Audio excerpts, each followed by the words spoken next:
Here's Africa in 1950. This is a crop concentration map. The pink and the blue are areas where roughly 1/3 or less of the land is under cultivation. And in a pre-industrial system, this is what you would expect. We don't have this experience in the American Midwest. Our land is too good. But in every other part of the world, most of the lands are subpar. And it takes value-added inputs in order to make them productive. Fertilizer, pesticides, herbicides, equipment, finance, takes it all. All of those are industrial technologies. And with 50 years of access to those technologies, this is what Africa became. Over 5 decades, their output increased by a factor of 5. It's one of the great successes of the globalized order. Now take away some of those inputs. Subpar lands, once you apply the technology, have explosive increases, which means if you take away the inputs, they have explosive decreases. Now this next map combines my entire, oh, no, not yet, sorry. Ooh, it's weird when you don't have a confidence monitor, you never know what's next. This is where the world's wheat comes from. The beige are the net exporters, the red are the net importers. The reason I'm putting this up is because of the Russians. The last time the Russians mucked with export markets for wheat and imports, it was 2010. They had a very dry season in Siberia and a lot of their wheat fields burned. On top of the previous year where it would have been a wet year and they had locusts. I mean, Russia's very good at plagues. Anyway, in 2010, they had export restrictions that had the net effect, by removing a certain percentage of global production from the market, of doubling wheat prices globally. It tripled in the countries where they were usually the primary supplier, particularly the Middle East. We know the outcome of that is the Arab Spring. And that's nothing compared to the scale of what we're seeing already this year. In fact, even if things with China and Russia and energy went away today, it's probably too late to get the fertilizer created, processed, and distributed before planting season in the Northern Hemisphere. This is a list of the wars in Europe that erupted, that impacted food production and distribution. The Eastern Hemisphere agricultural zones are, as a rule, subpar, and when you mess up the input stream, things get nasty fast. Here's a list for the same time frame for North America.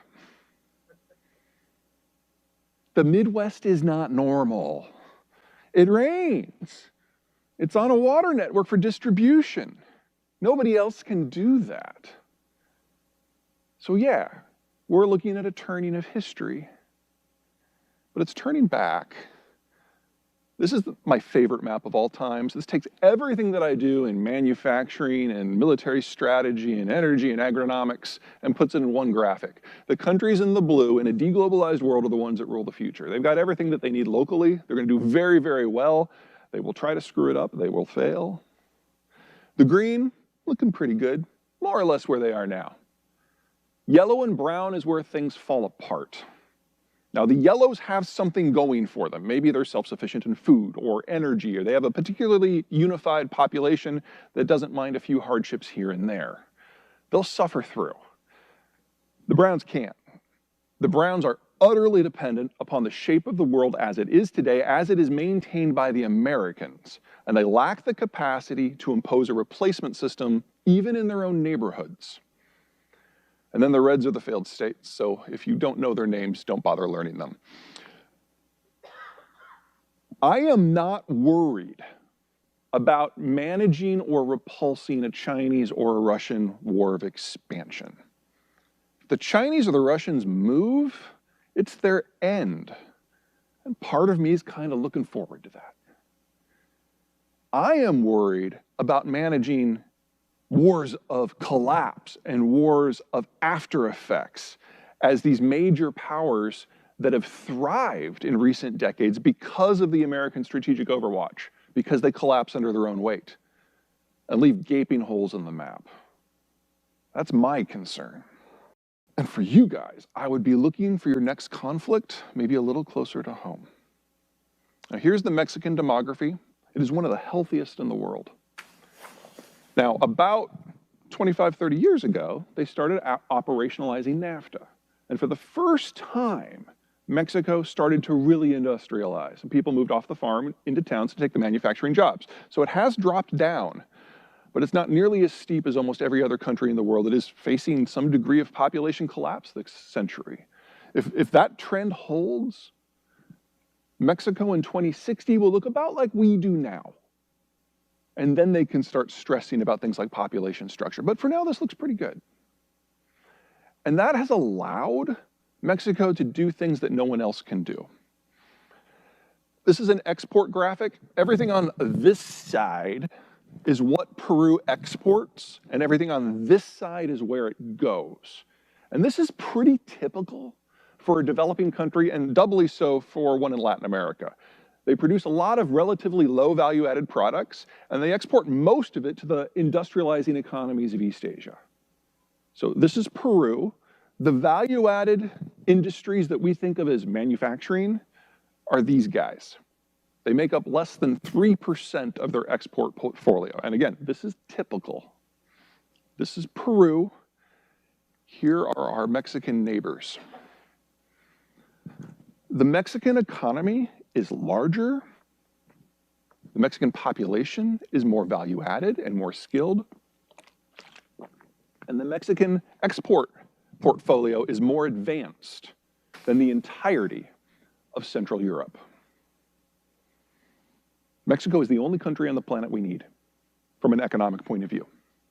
It's the only one we can't turn our backs on from an economic point of view. Think of Donald Trump. Think of what he said during his campaign the first time around about Mexico. Some very not nice things, I might add. Within a year, even he realized just how critical the relationship was. And the result, among other things, was NAFTA 2, and the friendliest bilateral relationship we have had with Mexico since its foundation as a republic in the 1800s. There are a lot of things about Donald Trump that I'm just like, oh, but wow, he was dead on that one. Which means that we need to pay attention to Mexico in a way we have not. This is the Mexican population structure. This is just a flat out population density map. Take a look at Texas. And this is broadly what we think of in the United States when we think of normal. You have a dense population center surrounded by suburbs and then speckles of small towns beyond that. Why? Because it freaking rains in America. You can have small towns because that's where the farms base. But look at Mexico. You get sprawling cities in the 1,000 miles from the border south, and then nothing. You don't have the population density of a downtown core because it was never an entrepot system like we have in Dallas or Kansas City or Des Moines. They're isolated from one another. Now, from an economic point of view, that means that Mexican labor is in limited supply. There is no hinterland to draw upon. So the first movers who take advantage of Mexican labor are the only ones who really win. That's one of the reasons why we're seeing the greatest industrialization push in this country right now as industrialists relocate manufacturing plant from East Asia to North America. They're starting to realize that the Mexicans have become a precious resource. But it also means that you guys face a complication.